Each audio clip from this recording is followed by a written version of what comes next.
Namaskar. Hello and welcome to PGurus channel. I'm your host Sree Iyer. You remember the statement that was made by Jairam Ramesh, the intellectual head of the Congress party, that there was no event such as a Sengol to transfer power? Well, we have proof for you. There are many Indian periodicals that wrote about it, but since the Congresses won't believe anything that a local person has written, we've got the authentic one from United States. Time magazine, August 25, 1947. And in this, page 28, 29, there is a detailed description of what happened that day. And we have captured all that in a slide deck, and a small request to all of you to please like this video and please help this thing go viral. There is something that the Congress needs to be taught, because it was his great grandfather who received the Sengol.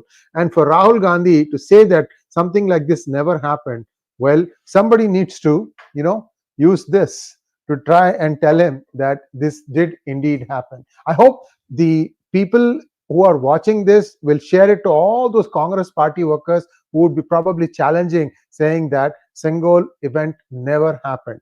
How it happened, blow by blow description. I have a slide deck for you. So here we go.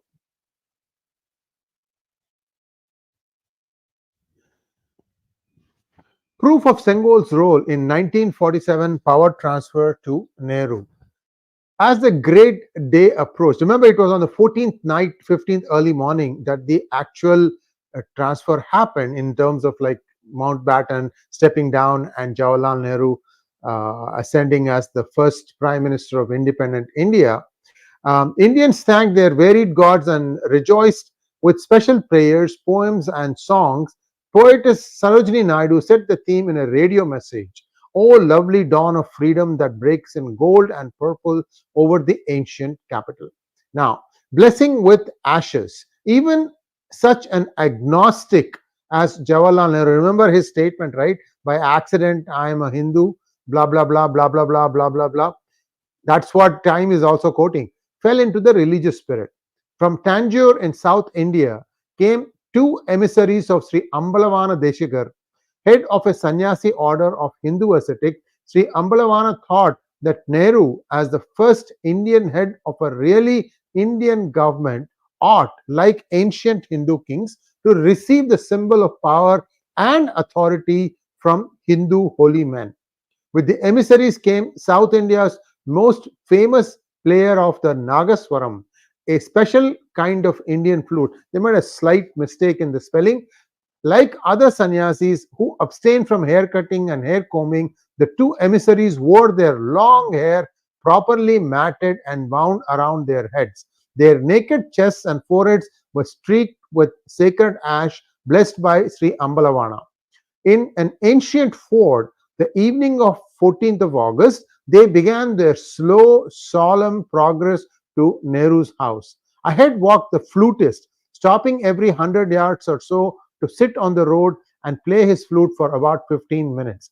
Another escort bore a large silver platter. On it was a 𝗤𝗼𝗏𝗻, cloth of God, a costly silk fabric with patterns of golden thread. When at last they reached Nehru's house, the flutist played while the sannyasis awaited an invitation from Nehru. Then they entered the house in dignity, fanned by two boys with special fans of deer hair. One sannyasi carried a scepter of gold 5 feet long. This is a representative mini Sengol, 1 foot long, 2 inches thick. He sprinkled Nehru with holy water from Tanjore and drew a streak in sacred ash across Nehru's forehead. Then he wrapped Nehru in the 𝗤𝗼𝗏𝗻 and handed him the golden scepter. He also gave Nehru some cooked rice which had been offered that very morning to the dancing god Nataraja in South India. This is Chidambaram. Then flown by plane to Delhi. Later that evening, Nehru and other men who would be India's new rulers on the morrow went to the home of Rajendra Prasad, President of the Constituent Assembly. On his back lawn, 4 plantain trees served as pillars for a temporary miniature temple. A roof of fresh green leaves sheltered a holy fire attended by a Brahmin priest. There, while several thousand women chanted hymns, the ministers to be and constitution makers passed in front of the priest, who sprinkled holy water on them. The oldest woman placed dots of red powder for luck, this is kumkum, on each man's forehead. In 1947, Tamil Nadu's 𝗣𝗚𝗏𝗖𝙩, one of India's oldest mutts, was given the job of making a scepter to symbolize the transfer of power to India from the British. Around 10:45 p.m. on August 14, 1947, Pandit Nehru received his Sengol from Tamil Nadu, and in the presence of several senior leaders, he accepted this as a symbol of achieving independence. There you have it, folks. This is verbatim taken from an article that appeared in the Time magazine on August 25th, 1947, page 28. And there is a picture here of Lord Mountbatten and Mahatma Gandhi. I don't know if you can see it. I think this picture has been, this picture has been shown before. Lord Mountbatten and Mahatma Gandhi, and it goes on to describe many other things. It's a very beautifully written article. The person who wrote it was there present, and he captured the moment in a very poignant manner. You remember that at midnight is when the actual event in Rashtrapati Bhavan took place, the Viceroy House, and that time it was called, or the Viceregal House. So all this stuff, why is the Congress trying to play it down? What is the problem from them? The problem for them is right now they are actually eating some of their own parties, that is the India Alliance partners, because everybody is jockeying for the Muslim vote bank, and each one is trying to outdo the other, saying, I am less Hindu than the other person. And this is one of those things where these people are taking for granted that the Hindu vote is going to be with them no matter what they say, how they say it, and no matter how much abuses they heap on the Hindus. I think they have a surprise coming. In my opinion, what is going to happen in Maharashtra and Jharkhand is also going to shake the foundations of the Congress party. Let's wait and see what happens. But the fact that even Time magazine covered, and by the way, Time also covered right after the Indian independence, it covered the Pakistani independence article.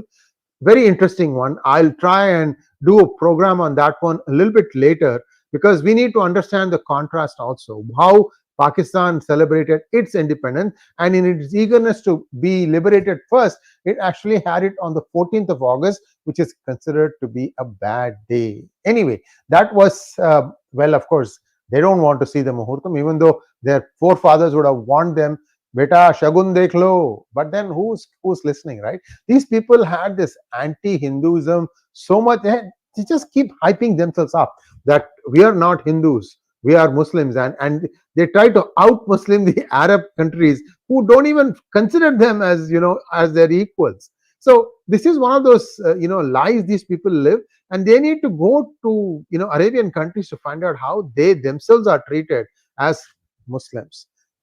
So this is all I have. I hope this lays to rest all those comments. I mean, I was surprised that the Naxal rag that goes by the name, you know what the name is, also tried to say the same thing, that this never happened. So very, very surprising the way they go about trying to erase history. Unfortunately for them, these copies are available. I have a copy, and I will not hesitate to smack anybody with this evidence if they should they ever open their mouth saying that the Sengol event never happened. Thanks for watching. Please like, share, and subscribe to our channel. Don't forget to click on the bell button for notifications. Namaskar.